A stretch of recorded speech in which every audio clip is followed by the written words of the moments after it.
विद्यार्थी महाराष्ट्रातील महाराष्ट्राबाहेरील आणि सर्व जगातील मराठी भाषक मंडळीचे मराठी भाषेला अभिजात भाषा म्हणजे क्लासिकल लँग्वेजचा दर्जा मिळाल्याबद्दल अतिशय मनापासून अभिनंदन करतो।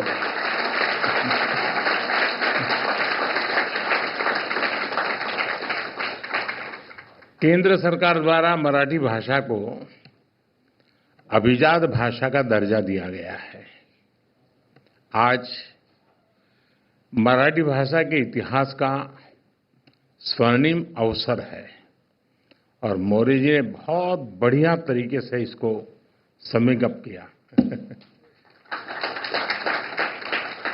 इस निर्णय का, इस पल का महाराष्ट्र के लोगों को, मराठी बोलने वाले हर व्यक्ति को दशकों से इंतजार था।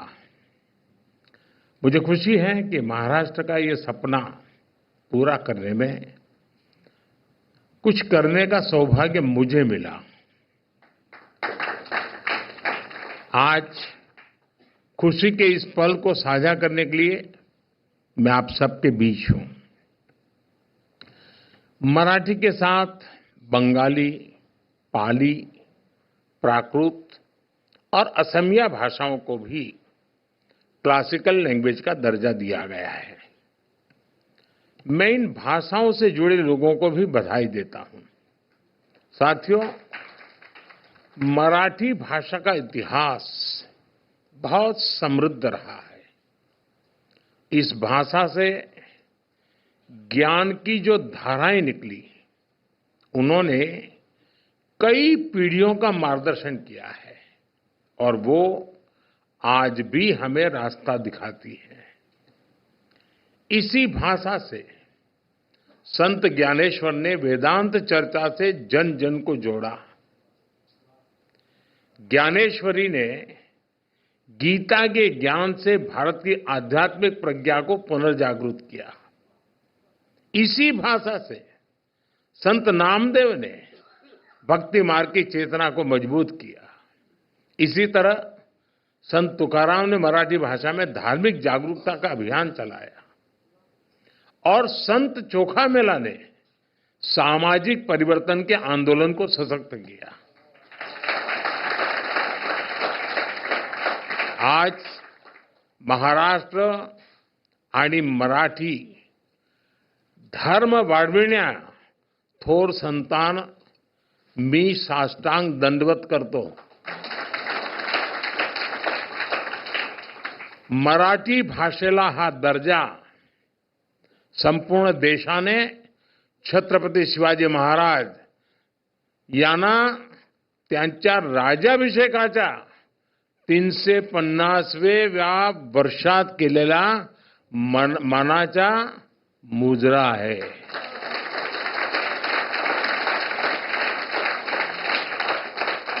साथियों, भारत के स्वतंत्रता संग्राम का इतिहास मराठी भाषा के योगदान से समृद्ध होता है। महाराष्ट्र के कई क्रांतिकारी नेताओं और विचारकों ने लोगों को जागरूक और एकजुट करने के लिए मराठी भाषा को माध्यम बनाया। लोकमान्य तिलक ने मराठी समाचार पत्र केसरी के द्वारा विदेशी सत्ता की जड़ें हिला दी थी। मराठी में दिए गए अनेक भाषणों ने जन जन में स्वराज पाने की ललक जगा दी थी। मराठी भाषा ने न्याय और समानता की लड़ाई को आगे बढ़ाने में अहम योगदान दिया। गोपाल गणेश अगरकर ने अपने मराठी समाचार पत्र सुधारक द्वारा सामाजिक सुधारों के अभियान को घर घर तक पहुंचाया। स्वतंत्रता संग्राम को दिशा देने में गोपाल कृष्ण गोखले जी ने भी मराठी भाषा को माध्यम बनाया।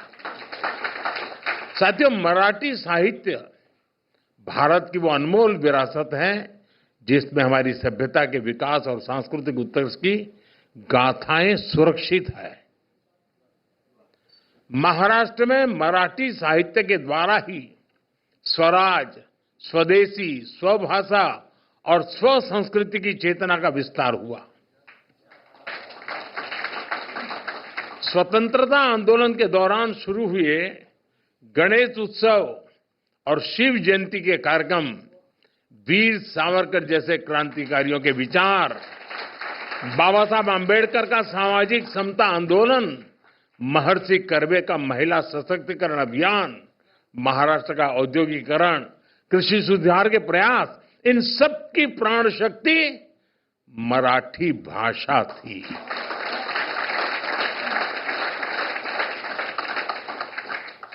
हमारे देश की सांस्कृतिक विविधता मराठी भाषा से जुड़कर और समृद्ध हो जाती है। साथियों, भाषा सिर्फ बातचीत का माध्यम नहीं होती। भाषा का संस्कृति, इतिहास, परंपरा और साहित्य से गहरा जुड़ाव होता है। हम लोक गायन पोवाड़ा का उदाहरण ले सकते हैं।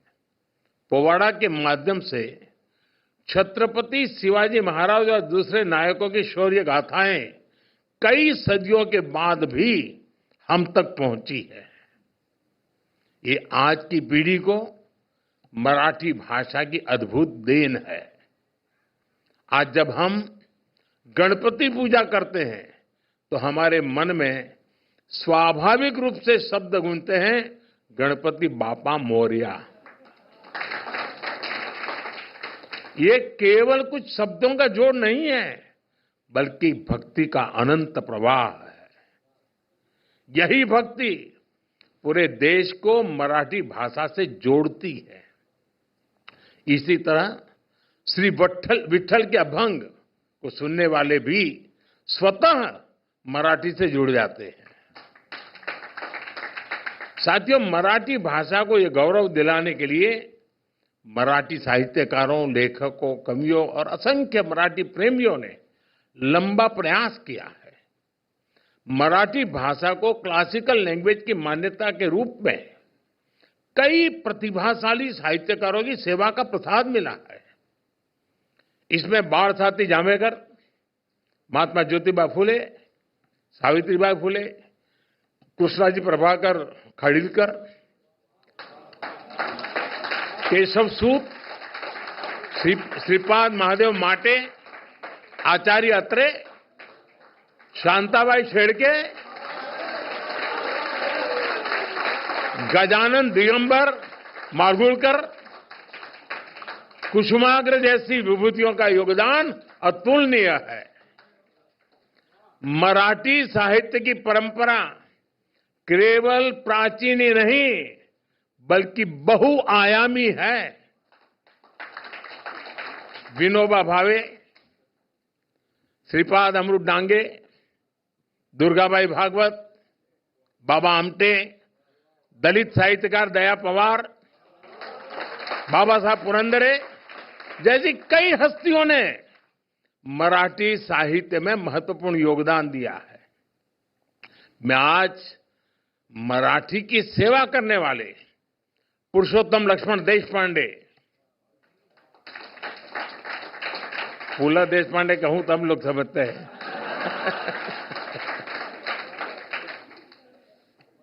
डॉक्टर अरुणा ढेरे, डॉक्टर सदानंद मोरे, महेश एलकुंचवार, साहित्य अकादमी पुरस्कार विजेता नामदेव कांबळे समेत सभी साहित्यकारों के योगदान को भी याद करूंगा। आशा बागे, विजय राजाध्यक्ष, डॉक्टर शरण कुमार लिंबाळे, नाट्य निर्देशक चंद्रकांत कुलकर्णी जैसे कई दिग्गजों ने वर्षों से इसका सपना देखा था। साथियों, साहित्य और संस्कृति के साथ मराठी सिनेमा ने भी हमें गौरवान्वित किया है। आज भारत में सिनेमा का जो स्वरूप है, उसका आधार भी वी शांताराम और दादा साहब फाल्के जैसी हस्तियों से तैयार किया था।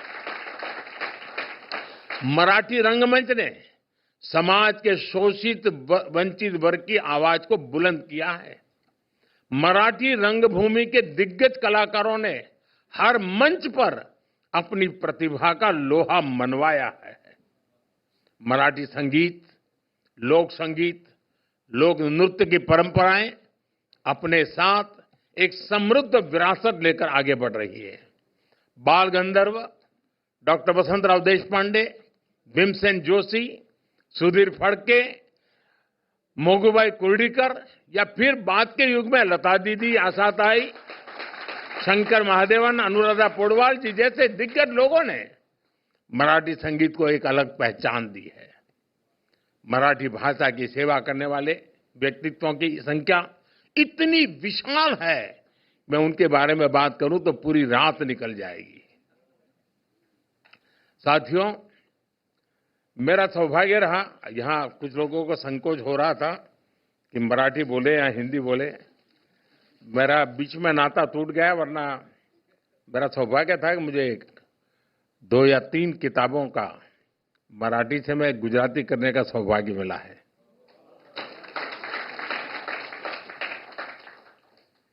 अब पिछले 40 साल से मेरा संपर्क टूट गया, वरना मैं काफी मात्रा में मराठी में अपनी गाड़ी चला लेता था। लेकिन अभी भी मुझे कोई ज्यादा असुविधा नहीं होती है, और इसका कारण ये था कि मैं जब प्रारंभिक मेरा जीवन था तो मैं अहमदाबाद में एक जगन्नाथ जी मंदिर है, वहीं रहता था, और वहीं कैलिको मिल थे पास में ही, और कैलिको मिल में जो मजदूरों के क्वार्टर थे उसमें एक भिड़े करके परिवार महाराष्ट्र का रहता था, और उनको शुक्रवार को छुट्टी होती थी। स्टैगरिंग होता था उस समय, बिजली की तकलीफें रहती थी। मैं कोई पॉलिटिकल कमेंट नहीं कर रहा हूं, लेकिन वो दिन ऐसे ही थे। तो शुक्रवार को उनको छुट्टी होती थी, तो मैं शुक्रवार उनके घर मिलने जाता था। तो मुझे याद है कि उनके घर के पड़ोस में एक छोटी बच्ची थी, वो मेरे से मराठी बात करती थी। बस उसी ने मेरे गुरु बन करके मुझे मराठी सिखा दी। साथियों, मराठी को क्लासिकल लैंग्वेज का दर्जा मिलने से मराठी भाषा के अध्ययन को बढ़ावा मिलेगा, इसे रिसर्च और साहित्य संग्रह को बढ़ावा मिलेगा।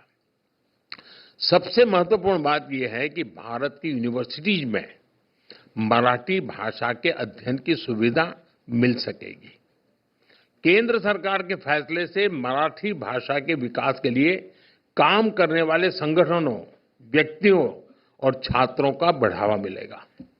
इससे शिक्षा और रिसर्च के क्षेत्र में रोजगार के नए अवसर भी बनेंगे। साथियों, आजादी के बाद देश में पहली बार ऐसी सरकार बनी है जो मातृभाषा में पढ़ाई को महत्व देती है। मुझे याद है, मैं बहुत साल पहले एक बार अमेरिका गया, तो एक परिवार में मुझे रुकना था, और मुझे उस परिवार की एक आदत मेरे मन को छू गई। मूल वो तेलुगु परिवार था, लेकिन उनके घर में नियम था, लाइफ तो अमेरिकन थी, जीवन तो वहीं का था, लेकिन नियम था कि कुछ भी हो जाए, शाम को खाना खाते समय टेबल पर परिवार के सब लोग साथ बैठेंगे। और दूसरा था, शाम को खाना खाते समय परिवार का एक भी व्यक्ति तेलुगु भाषा के सिवाय एक भी भाषा बोलेगा नहीं। उसके कारण वहां जो बच्चे पैदा हुए थे वो भी तेलुगु बोल लेते थे। मैंने देखा है, मार्क्सियन परिवार में जाएंगे तो आज भी सहज रूप से आपको मराठी भाषा सुनने को मिलेगी। बाकी लोगों का ऐसा नहीं है, छोड़ देते हैं, फिर उनको हेलो हाउ करने में मजा आ जाता है। साथियों, नई नेशनल एजुकेशन पॉलिसी के तहत अब मराठी में भी मेडिकल और इंजीनियरिंग की पढ़ाई संभव हुई है। इतना ही नहीं, मैंने सुप्रीम कोर्ट के जजेस के सामने रिक्वेस्ट की थी। मैंने कहा, एक गरीब आदमी आपकी अदालत में आता है और आप उसको अंग्रेजी में जजमेंट देते हैं, वो बेचारा क्या समझेगा, क्या दिया है आपने। और मुझे खुशी है कि आज हमारे जो जजमेंट है उसका जो ऑपरेटिव पार्ट है वो मातृभाषा में दिया जाता है।